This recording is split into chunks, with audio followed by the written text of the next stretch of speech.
आज फरवरी में जो चुनाव हुए थे उसमें विसावदर सीट हम लोग जीते थे। उसके बाद हमारे जो एमएलए थे वो बीजेपी में चले गए, जिसकी वजह से ये उपचुनाव हुआ। उस वक्त विसावदर की सीट पे, गुजरात की और पंजाब की लोकसभा वेस्ट की सीट पे जितने मार्जिन से हम लोग ये दोनों सीटें जीते थे 2022 में, आज उससे डबल मार्जिन से, लगभग डबल मार्जिन से ये दोनों सीटें हम लोग जीते हैं। ये एक बहुत बड़ा संकेत इस बात का है कि पंजाब में हमारी सरकार है। इसका मतलब पंजाब के अंदर लोग हमारी सरकार के काम से बहुत खुश हैं। पंजाब में उस टाइम 117 में से 92 सीट आई थी। कहा गया था कि एक आंधी थी आम आदमी पार्टी की। उस आंधी में जितने वोट से हम जीते थे, आज उससे डबल मार्जिन से जीते हैं। कई लोग ये कह रहे हैं कि ये सेमीफाइनल है 2027 का। तो हम सोच सकते हैं कि अगर ये सेमीफाइनल है 2027 का और 2022 आंधी थी, तो 2027 तो तूफान आने वाला है। हम सोच सकते हैं कि जनता आम आदमी पार्टी के काम से कितनी खुश है। और लुधियाना वेस्ट के इस चुनाव ने एक तरह से जनता के मूड को दर्शाया है। एक तरह से पंजाब की जनता ने मोहर लगाई है आम आदमी पार्टी के कामों पे। विसावदर के लोगों ने भी डबल मार्जिन से हमें जिताया है। जितने मार्जिन से उन्होंने हमें 2022 में जिताया था, उससे डबल मार्जिन से जिताया है। अक्सर कहा जाता है कि बाईपोल में रूलिंग पार्टी जो होती है वही जीतती है। गुजरात में रूलिंग पार्टी बीजेपी है, और बीजेपी की तो इतनी पकड़ है शासन के ऊपर, प्रशासन के ऊपर, पुलिस के ऊपर, सारी एजेंसीज उनके पास है। और जिस तरह से साम दाम दंड भेद सारे तिगड़म लगा के बीजेपी चुनाव लड़ती है, उनसे गुजरात के अंदर चुनाव लड़के जीत पाना तो बहुत मुश्किल है। तो अगर डबल मार्जिन से लोगों ने ये वोट दिया हमें, तो ये दिखाता है कि गुजरात के लोग अब 30 साल के बीजेपी के कुशासन से कितने ज़्यादा त्रस्त हो चुके हैं। और अब जनता अपनी आवाज़ उठाने वाली है। जनता ने अपनी आवाज़ उठानी शुरू कर दी है।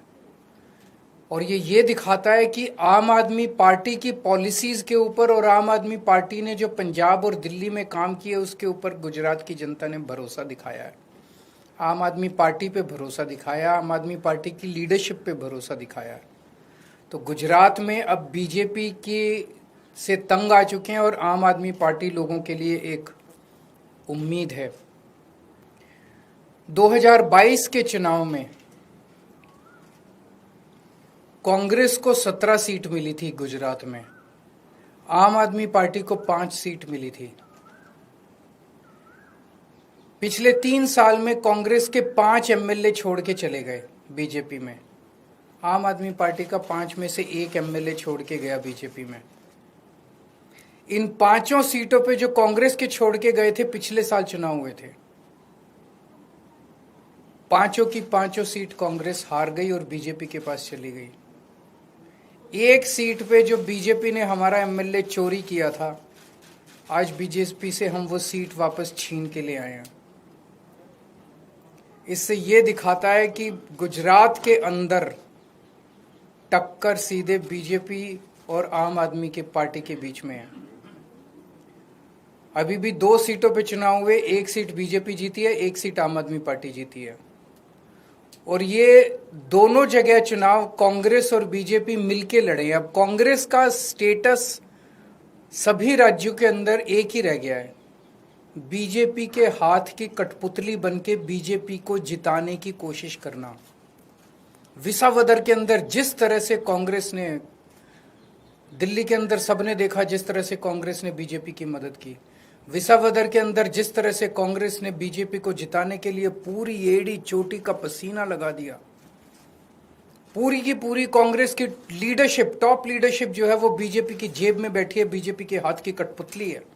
एक कांग्रेस का आम कार्यकर्ता बीजेपी को हराना चाहता है, एक कांग्रेस का लोकल लीडर अब बीजेपी को हराना चाहता है, लेकिन कांग्रेस की टॉप लीडरशिप वो देखता है कि वो सारी की सारी बीजेपी की गोद में बैठी है, बीजेपी की हाथ की कठपुतली है, बीजेपी की जेब में है। तो आज मैं इस मंच के माध्यम से कांग्रेस के आम कार्यकर्ताओं को भी कहना चाहता हूं कि कांग्रेस से उम्मीद मत करना कि वो कभी भी बीजेपी को हराएगी। उनकी बहुत कोजी रिलेशनशिप है टॉप पे। केवल और केवल आम आदमी पार्टी पूरे तन मन धन से इस देश को और राज्यों को बीजेपी से बचाने की कोशिश कर रही है। जो अच्छे कार्यकर्ता है कांग्रेस के, वो सब छोड़ के आम आदमी पार्टी में आ जाओ।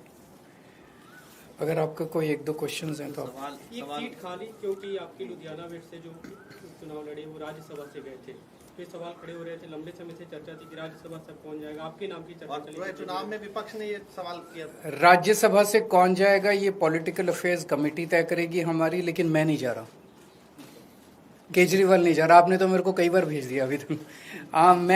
मैं राज्यसभा में नहीं जा रहा, लेकिन कौन जाएगा ये पॉलिटिकल अफेयर्स कमेटी तय करेगी। Thank you.